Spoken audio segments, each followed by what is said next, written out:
Alors, je voudrais encourager tous ceux qui entendent tous ces messages et notamment tous ceux qui m'entendent parler des bénédictions que je reçois de Dieu, en leur disant surtout de ne pas s'inquiéter. Hein. Dieu me bénit, mais il bénit chacun d'entre ses enfants et toute la gloire lui en revient.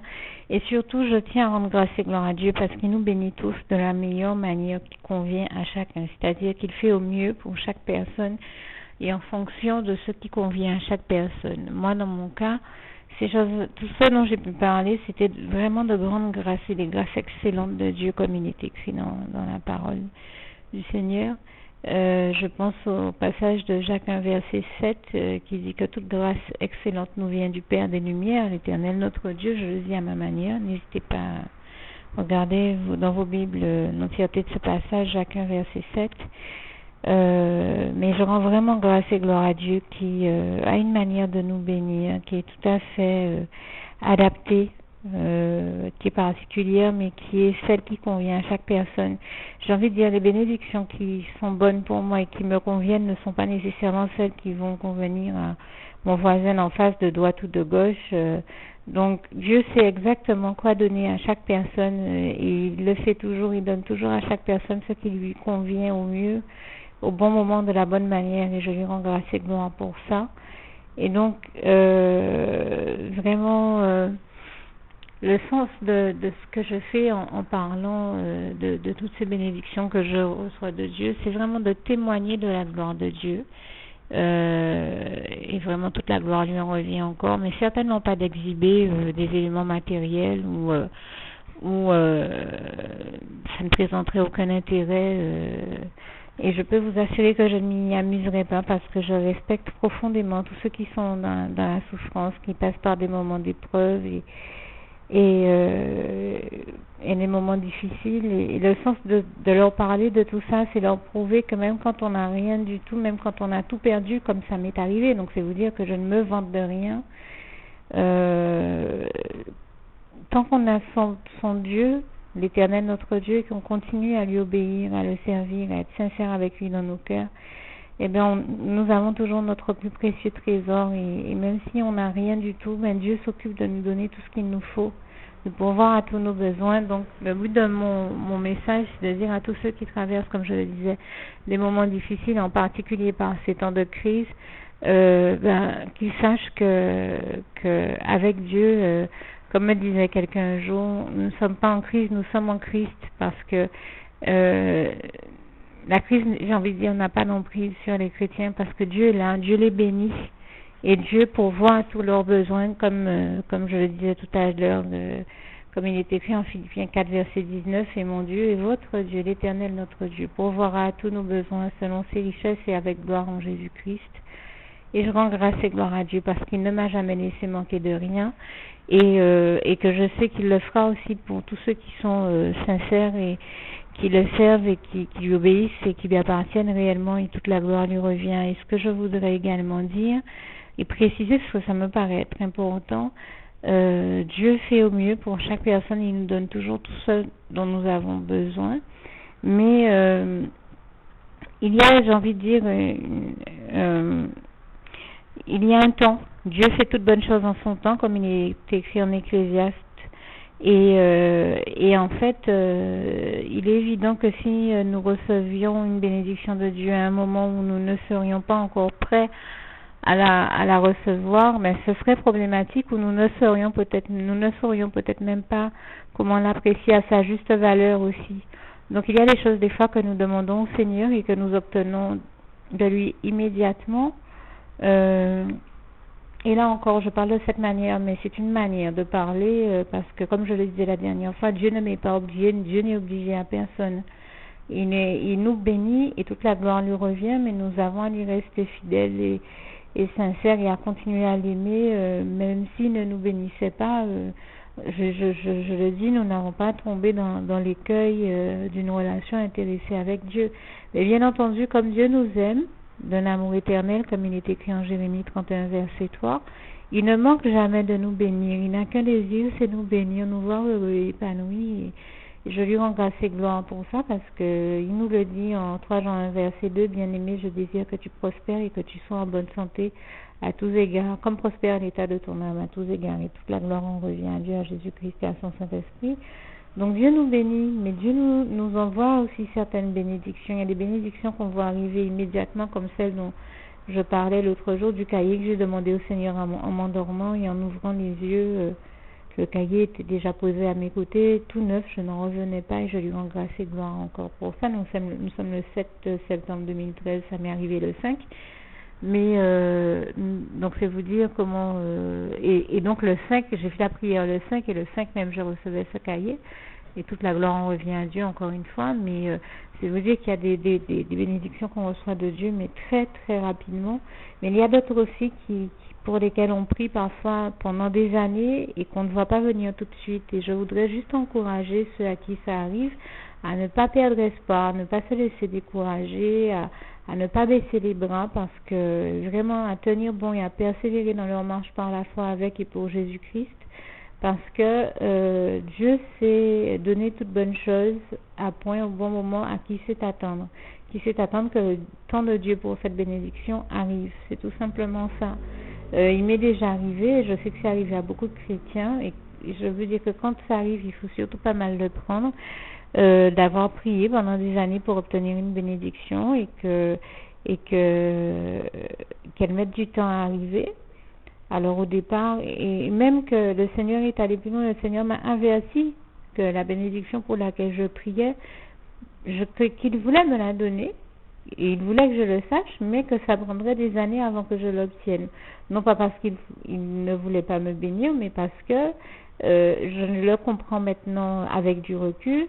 Le temps pour que cette bénédiction arrive dans ma vie n'était pas encore arrivé. Et bien sûr, Dieu nous donne les choses en son temps. Et il a raison. Dieu, dans son infinie sagesse, lui qui est le plan de conscience, d'intelligence et de sagesse le plus élevé qui soit, le fait pour nous bénir, mais au moment où cette bénédiction est réellement, comment vous dire ça, peut faire pleinement... comment vous dire ça, peut être voilà la plus utile que possible, parce que c'est comme je ne sais pas moi, donner à un enfant qui ne connaîtrait rien d'un ordinateur, lui mettre un ordinateur avec les plus hautes possibilités techniques entre les mains, mais ce serait quelque chose de totalement fou à faire, puisque voilà, avant d'en arriver à la maîtrise d'un ordinateur et des logiciels, je parle de logiciels très techniques et professionnels qu'il contient, encore faut-il avoir pris le temps d'être formé à l'utilisation de ces logiciels. Donc ce serait parfaitement inutile de mettre entre les mains d'un enfant en bas âge, je veux dire par exemple un logiciel avec un ordinateur avec des logiciels très professionnels, sans qu'il ne puisse et ne sache les utiliser. Donc Dieu, dans sa grande sagesse, ne ferait jamais ce genre de choses.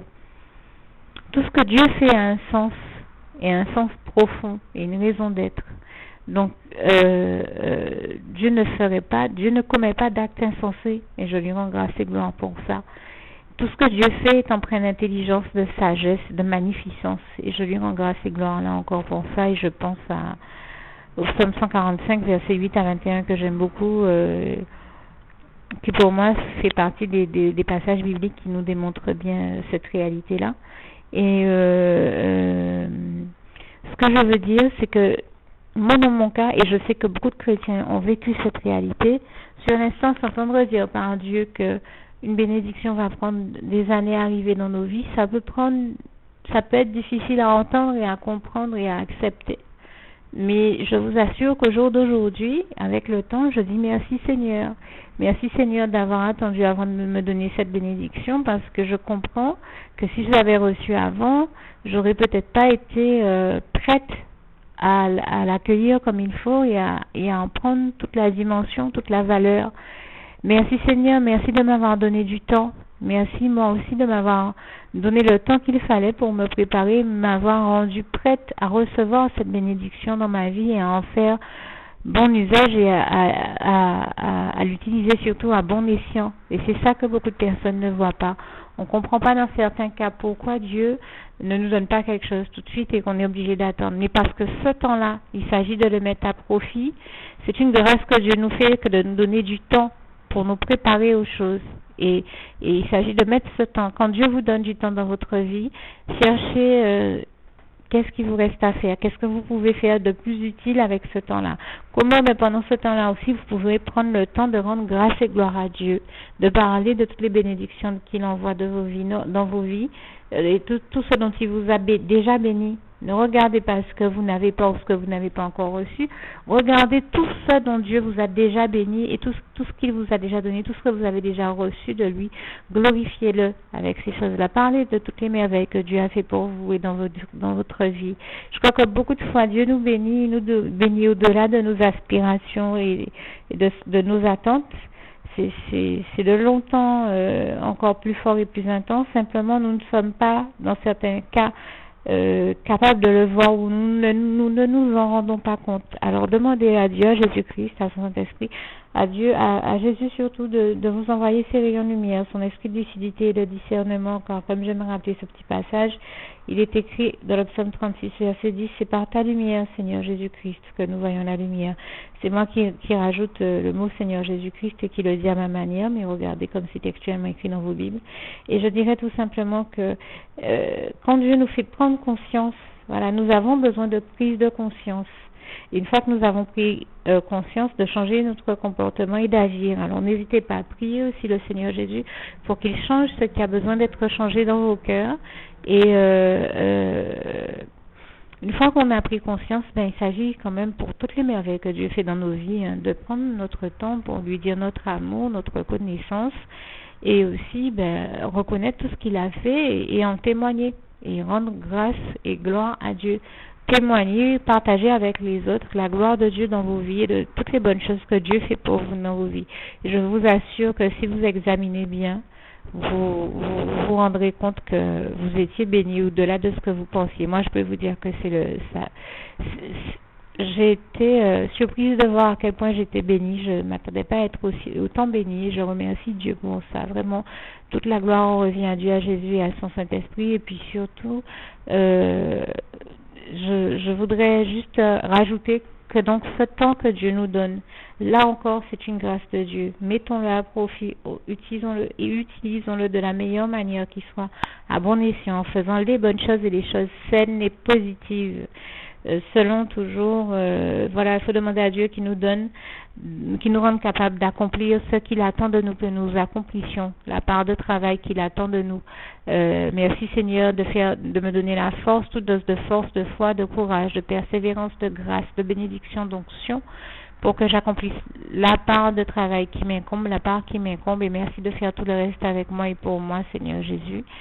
De me délivrer de toute épreuve, de me remplir de ta paix, de me conduire jusqu'à la victoire, et de victoire en victoire, de victoire glorieuse et divine en victoire glorieuse et divine, de grâce en grâce, de bénédiction en bénédiction, d'onction en onction, de sanctification en sanctification, de victoire en victoire, et que ta très grande gloire éternelle, mon Dieu, et de gloire en gloire, et que ta très grande gloire éternelle, mon Dieu, soit démontrée dans tous les domaines de ma vie. Et c'est au nom puissant du Seigneur Jésus-Christ que j'ai fait cette prière.